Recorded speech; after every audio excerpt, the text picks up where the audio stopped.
Timmy Seanor comes in a couple times a week, give us the update on what's happening around the UFO world. And I'll tell you, Tim, there's a lot of people talking about the Galileo project this week. Avi Loeb making his way onto a couple of podcasts to give people an update on what's going on with his group as they look into the stars, potentially for any potential life and even coming here. What's going on, buddy, before we get started? How you been? Oh, I've been good, Dave. How about yourself? I'm doing great. I'm doing great. Tomorrow, being my day off, Yay. I have to do an interview with Bigfoot Michigan Rob for a couple of hours, but I think I'm starting the woodpile tomorrow. And if I get to the wasp's nest, I promise you I will go live in my battle with the wasps. I will. Excellent. I'm so looking forward to this. Yes, Waspocalypse. Waspocalypse, if it happens. I think they're scared of me, Tim. I think they're scared. I think they know it's happening. I've put out the intention that they better be careful. And remember our bet that if I get stung just once, I owe you dinner. But if I don't get stung, you have to order up a pair of Dave Scott boxer shorts and wear them on this show. Yeah, I could definitely do that for you, buddy. Here's the thing. I don't want to see you get stung. I hope I lose. I really do. I hope you win. And you know what? Honestly, I'm probably going to have to order a couple other things off of your website, bud, because you got some pretty cool swag. I saw some high tops. I have my eyes on your high tops. I know. I got to fix the WooCommerce, though, because I've had a lot of people, like even Grant and Terry, Grant from the After Hours and Terry, our business manager, who've tried to put in orders and they aren't going through. So I gotta figure out, like I went to log into our WooCommerce account and it's like showing that we don't even have an account. So I have to work on that tomorrow. I don't understand it. I don't get it, but hey, got to get it done, right?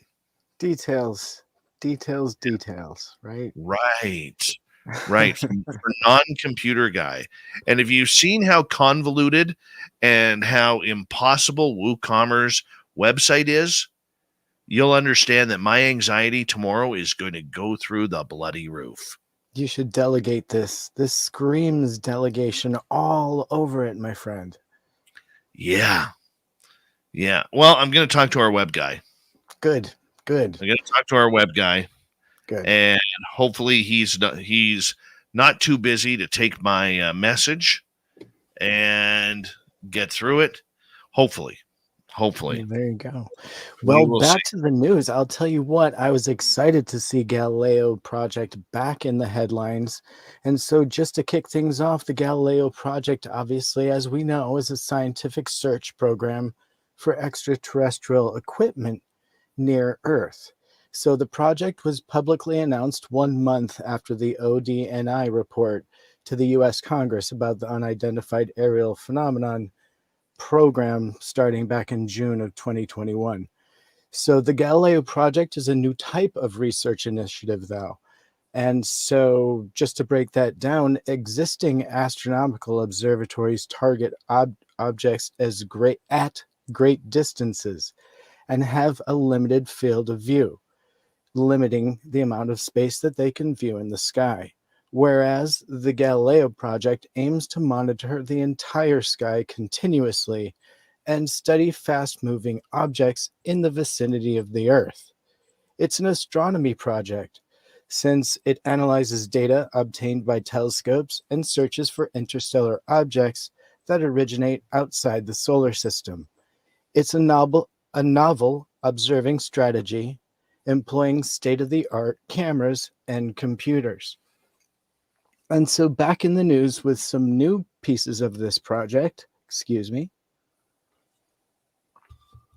the Galileo project's new novel cameras will monitor the entire sky in the optical, infrared, and radio bands, as well as in audio magnetic field, and energetic particle signals. The data will be analyzed by artificial intelligence algorithms that will aim to catalog objects within the above mentioned categories. So, the initiative's new telescope system for the Galileo project represents a brand new observatory design with unprecedented capabilities, and who knows what kind of new discoveries they'll come up with. So they're employing some pretty intense science here, Dave. Some stuff that's a little bit out of the box, if you will, perhaps even fringe science, if I dare to say it. What's your reaction? How do you feel about this? Are you excited?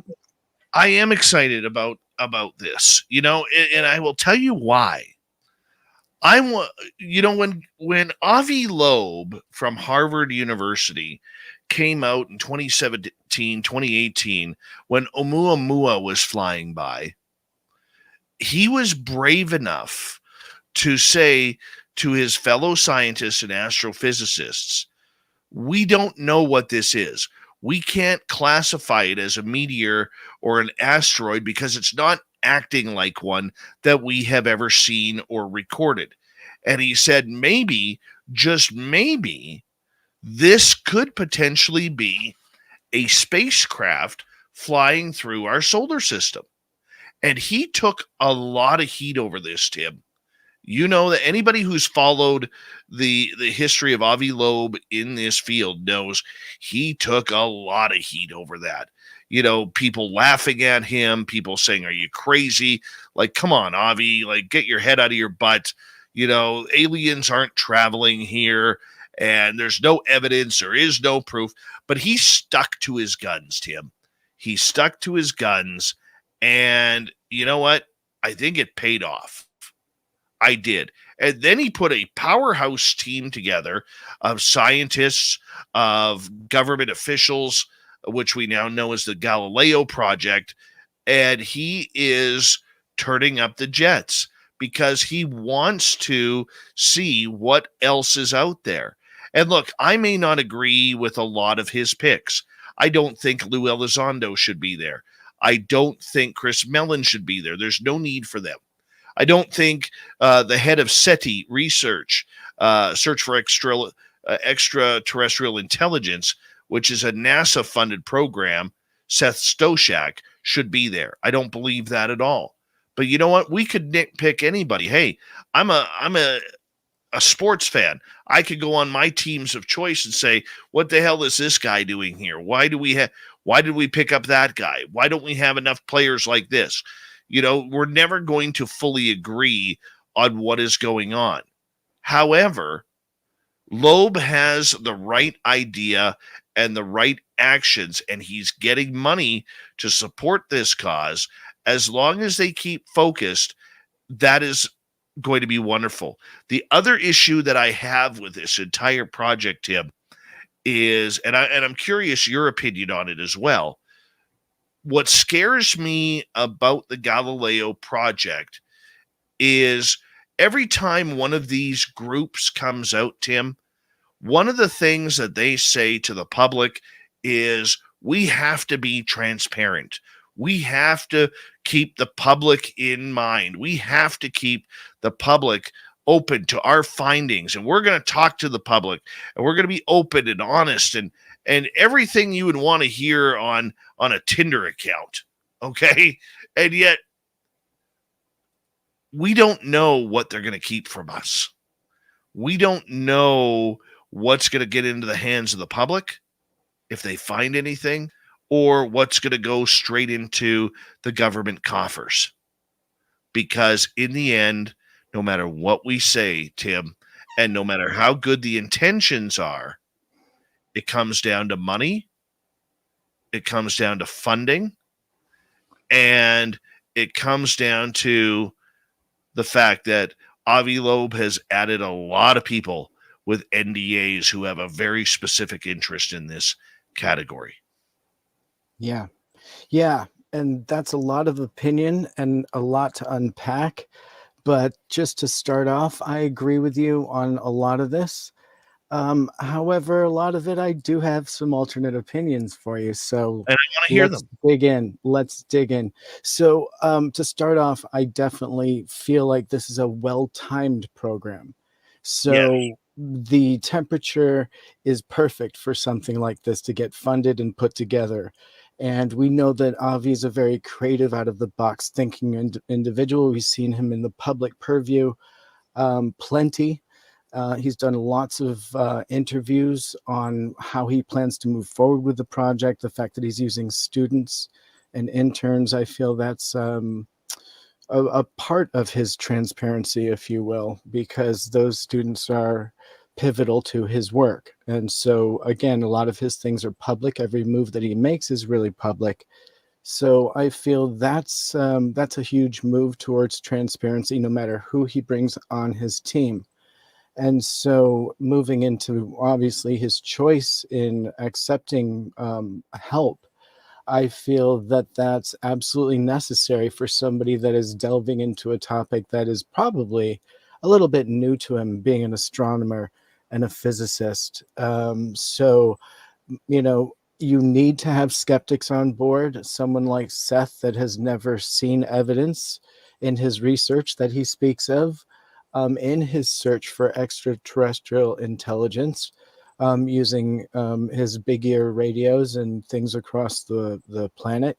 I think he's almost necessary for the team, because when they do come up with data, he's going to be the first person that would be sourced for an opinion. Even if he wasn't a member, I feel he would have an opinion the same way we'll see a lot of people come out of the cracks with an opinion. Can I cut you off there for a second? Because Sure, please. I think a better choice for the Galileo project instead of Seth Stoshak would have been Mark D'Antonio from MUFON. Totally He's, agree. I mean, if you have an opportunity, Mark is very skeptical. He Yeah. will break down everything to the most minute details. But you know Yeah. what? He is still under the assumption that there's something here coming here, and he is seeing as much video and photographs that he has broken down for MUFON and other groups out there. To me, Mark D'Antonio is the right choice for that, not Seth Stoshak. Sorry about that. No, open to evidence is an important aspect of being a scientist and being a part of the scientific method. You know, taking on data that you may not like the flavor of is part of this. And so I'm not saying, I don't know Seth, and I would assume that he's probably open to data, but he probably looks at it from a very I mean, let's just say he's seen a lot of data over the years, you know, that he's had to scrutinize. You know, he's looking for the signal. He wants to be the guy to run the ball through the Yes. touchdown goal. But it's just he hasn't found it using the source and methods that he's using. Now, that doesn't mean that there aren't other sources and methods that we can use. So he'll look at that. You know, it's not necessarily radio waves.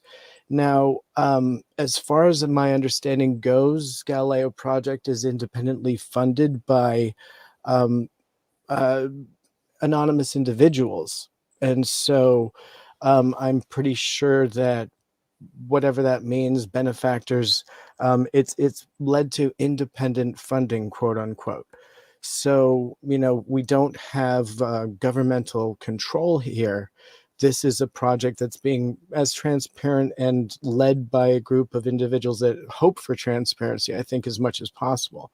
Now, having people like Lou Elizondo and Chris Mellon involved, I think, is probably par for the course, because they would probably be the people that would know what to rule out, let's just say.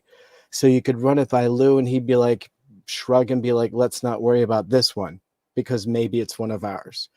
You know what I mean? He may know about what's flying that we don't need to worry about. So why not have somebody that's in the know, um, that has the NDA, that can just check it off and be like, let's just not worry about that.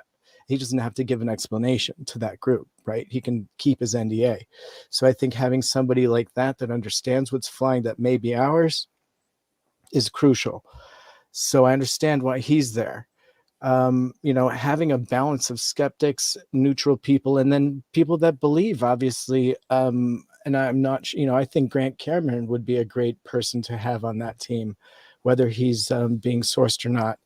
But I think somebody that understands what the reality potentially of what the truth is, if this is the truth of UAP, UFO, like he needs to be there representing that, because you need every aspect of it. And I'm not sure who's representing the experiencer, perhaps, because there should be an experiencer within that group. We've seen that can be pretty important. Now, there may be experiencers in there, but we don't publicly know of any within this group.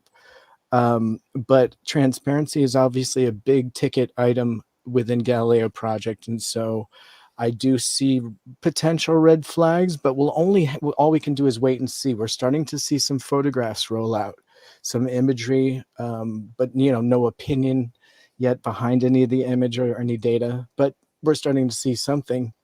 Where do you sit on all of that, Dave? Well, I understand your points. I really do. And, especially the one with Elizondo, that makes sense to me. And Mellon. Okay. But what scares me about them, as we got about 20 seconds here, and this isn't a shot at Elizondo or Mellon. I'm a fan of both of them. All right. But there is a chance, guys, that they could say, you know what? We don't want that one getting out to the public. It's more than just focused him saying, that's ours. Let's just keep that one away. Transparency is equal to disclosure. And if you're not going to have both, this is just another lost cause. We're going to continue with Tim Seanor and the UFO Report. And when we return, mysterious spheres seen in the skies around the world. We'll learn it next. But I do want to see Avi Loeb make an absolute fool out of Neil deGrasse Tyson. I do. And there's, deGrasse Tyson has made a mockery of what we do and what we talk about for years now. He, especially the last few years, he's been very condescending about this entire subject and the evidence and the people involved. And that smug attitude, and it has nothing to do with his brilliancy. You don't get a job like that unless you are brilliant.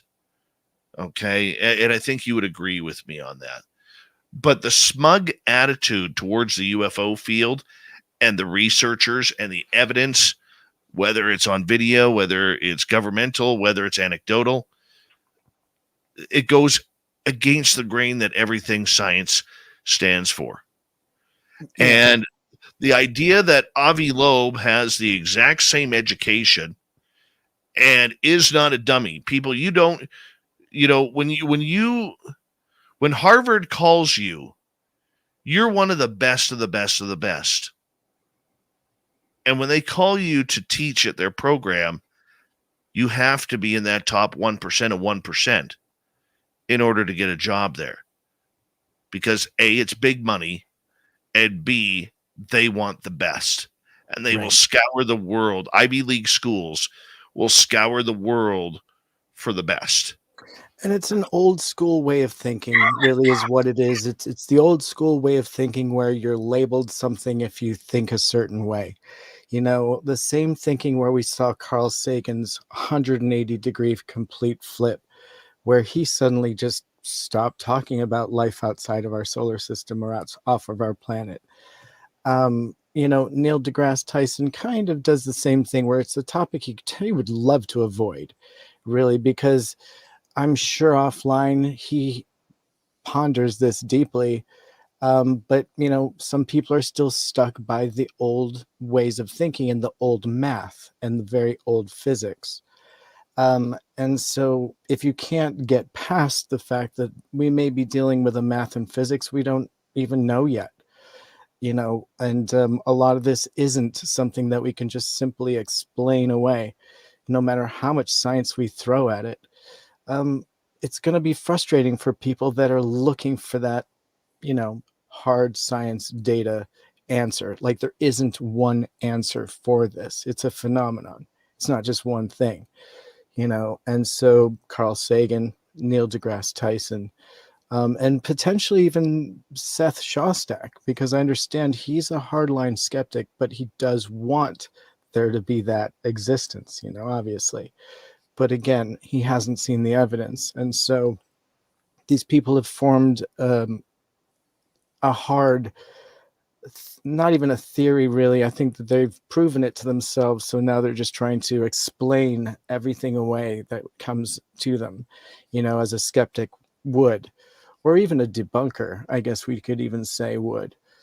Do you have a fly or something zooming around in there? Oh, probably. Okay. Probably. I keep seeing a flash of white, like, zip past your camera. Oh, yeah, dude. Oh, you got wasps. they're buzzing you. Not yet. Hey, it's little Johnny Davies. What do you say here? Avi Loeb said in a private meeting he would shoot them down to get a hold of one. Elizondo put his hand in his hands.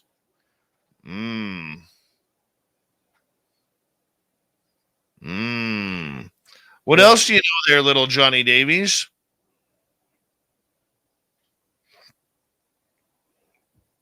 Let's see. Yeah, I don't think shooting one down is A, that simple, or B, something you'd want to do necessarily, I don't, I'm not saying they come in peace, but I'm not saying that there's a they. I don't even understand it yet. But I wouldn't go shooting at them. A random light in the sky, that's just silly. No. Yeah, why would you? No, why piss them off? Well, you're going out there with some... You are the perfect example. You're going out back with a spray gun just to soap water, and you're literally going at the hornet's nest. You are Avi Loeb right now. I am Avi Loeb. It's your backyard, and it's a wood pile. Yeah, you're poking the hornet's nest. I'm gonna kill him. Well, I hope that you and Avi both succeed. Avi is after a Nobel Prize. He has a huge ego. I suspect Vasco will beat Avi to the proof. There we go. We got 9 seconds here. Thank you, Twigbird, Lala, X1, Thomas, D. Cohen, and Ghostly for the super chats. Here we go.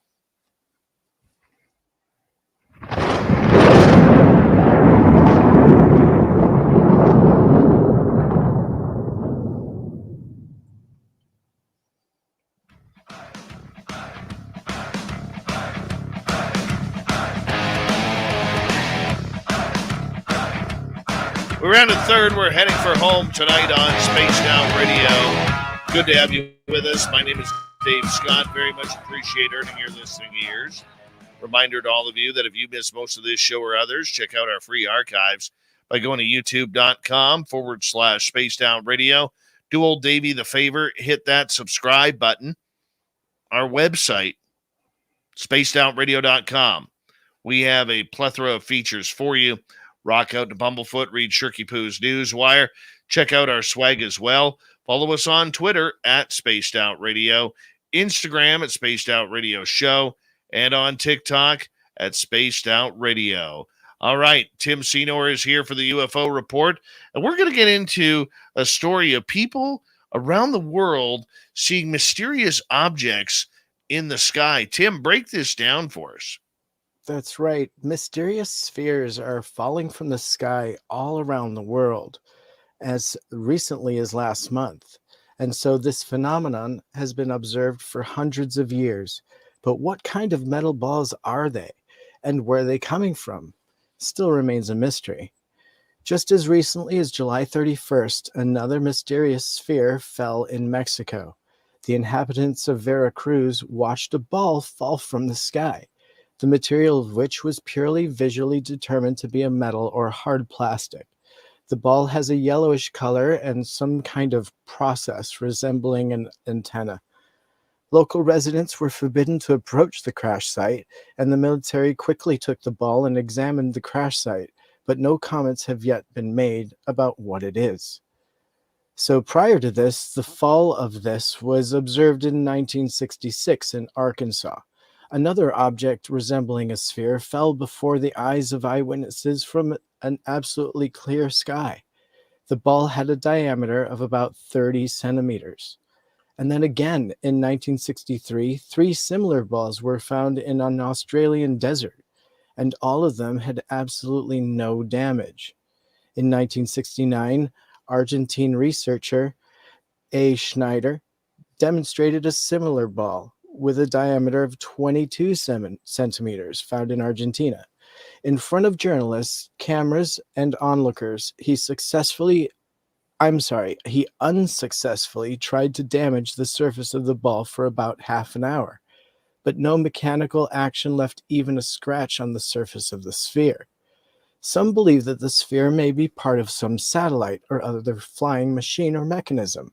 However, there is no evidence of a ball falling from the sky in 1802.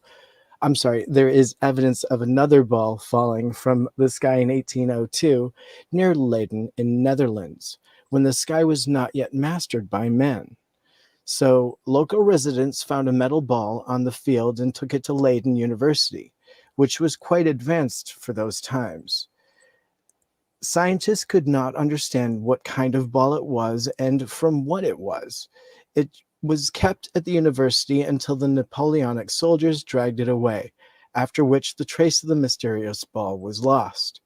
And so, again, in 1974, Mr. Betts in Florida found a large ball discovered near a terrible forest fire not far from his home. But the man threw the object into the car and brought it home. The metal ball this time was 20 centimeters and behaved very strangely in his presence in the house, and it caused an inexplicable restless behavior of his dog. If you pushed the ball, it would automatically change its trajectory so as to return back to its original point. So these balls are falling from the sky for years, and even again, similar balls fell again in 2000 in Australia and Africa. Metal spheres fell in both Vietnam and Peru in 2018 and 2022. They were designated as satellite fuel tanks, but the discussion of these events on the network have left many people doubting this version of the truth. Dave, have you heard of this story before? I have just started in the last couple of days seeing it hit my feed on social media. And I think Ross Coulthard did a story on this for one of the Australian news networks, where they're looking at these orbs, these silver orbs that look just about as big of a bowling ball, if not a little bigger. And I look at it as this: are these scouts? Are they new human suborbital? Is that the right term? Suborbital Yeah. scouts or satellites to spy on people or bases, because everything with humanity in the sky seems to have wings.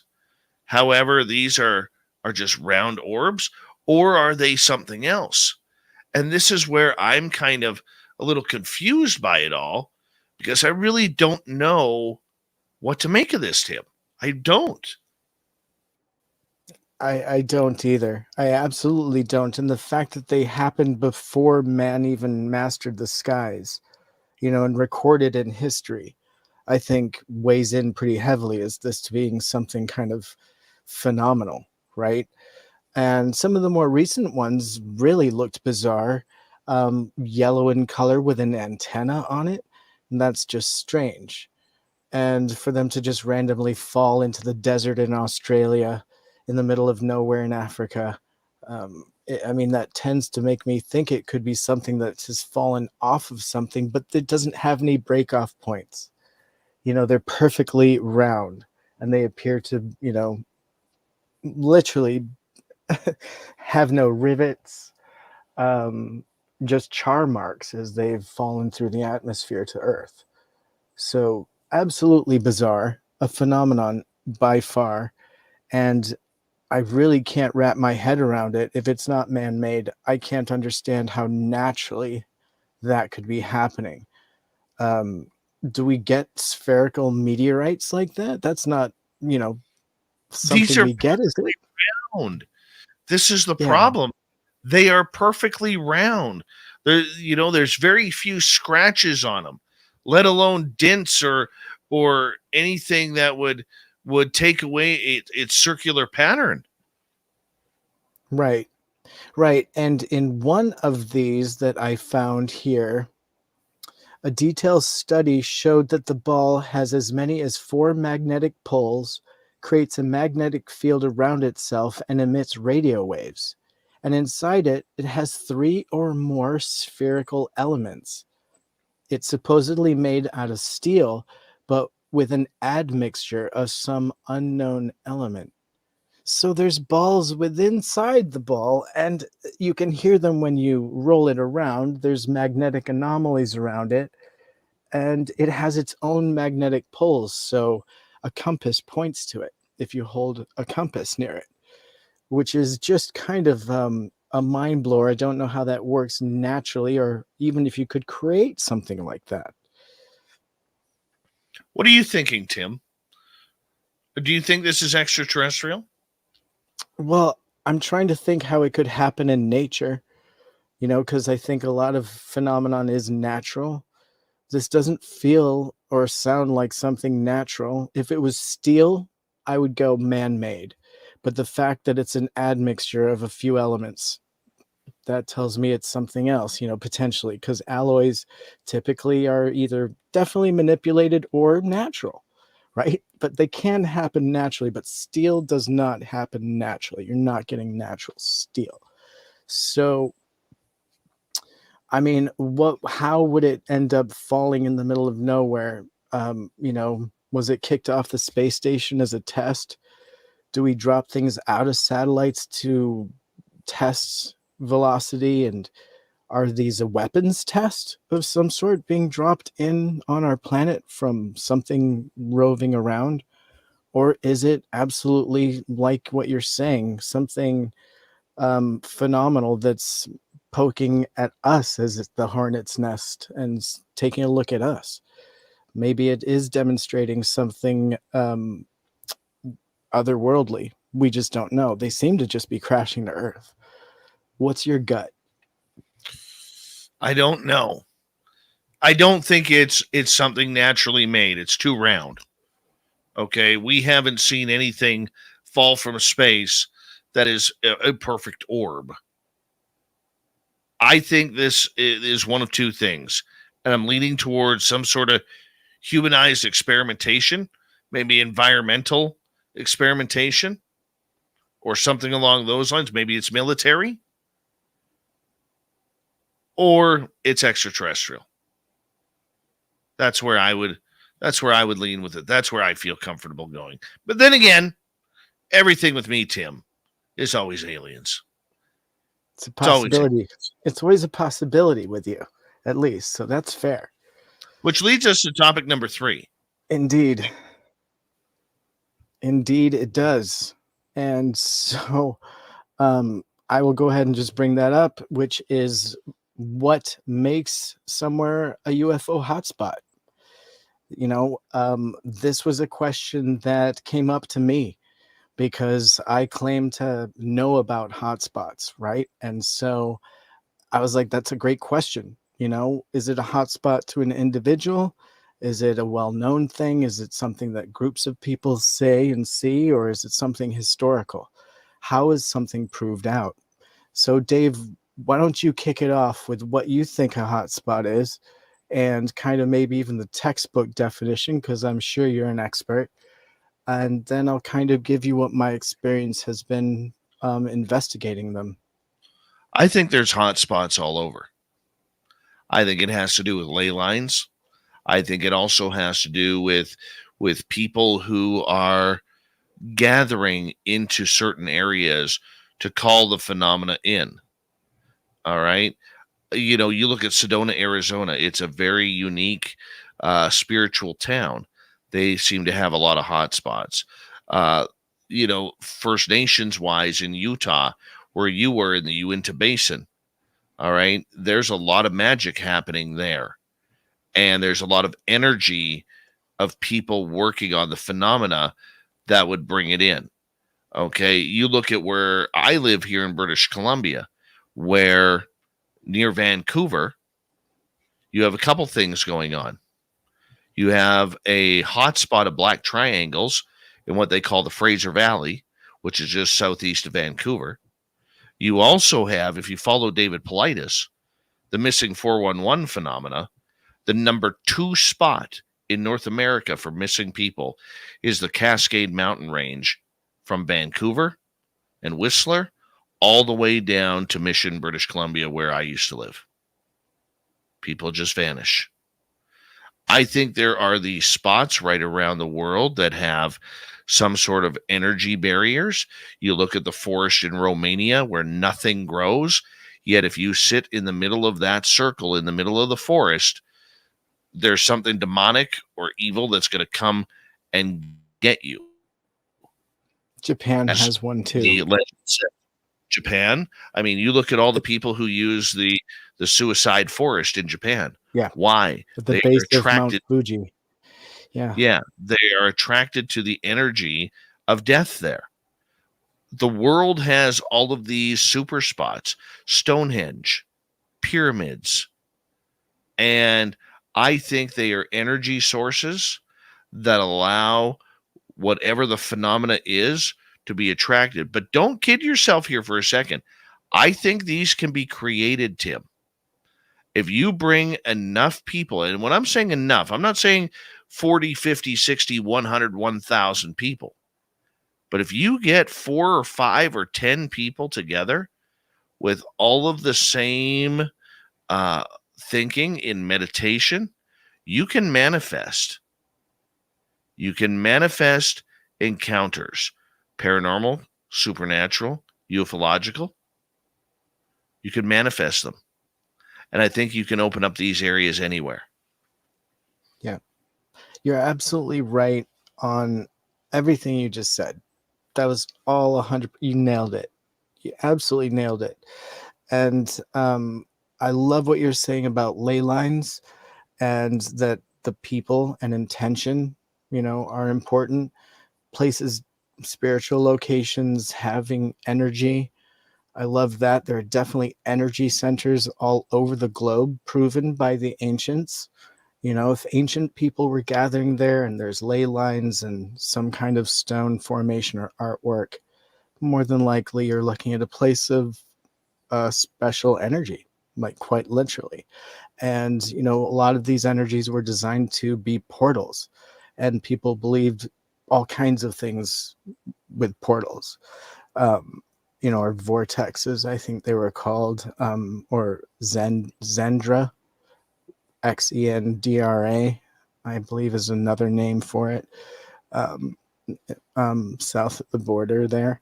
And so you're absolutely right. And I also think that there's different hotspots for different phenomenon types.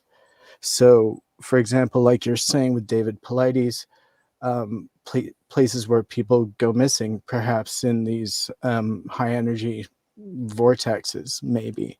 But also, like you're saying, locations where Bigfoot is spotted, or dogmen, or ghosts, even in the city, a location in the city somewhere that's just known as being a haunted house or haunted graveyard, right, or something, for whatever reason. And then there's also the element of the occult that comes into that, because obviously energy sources were used for both positive and negative, so it's interesting. But those hot spots were always sourced for one reason or another. And lately, with the interest of UFO, hotspots are now kind of being sourced to find evidence for UFO.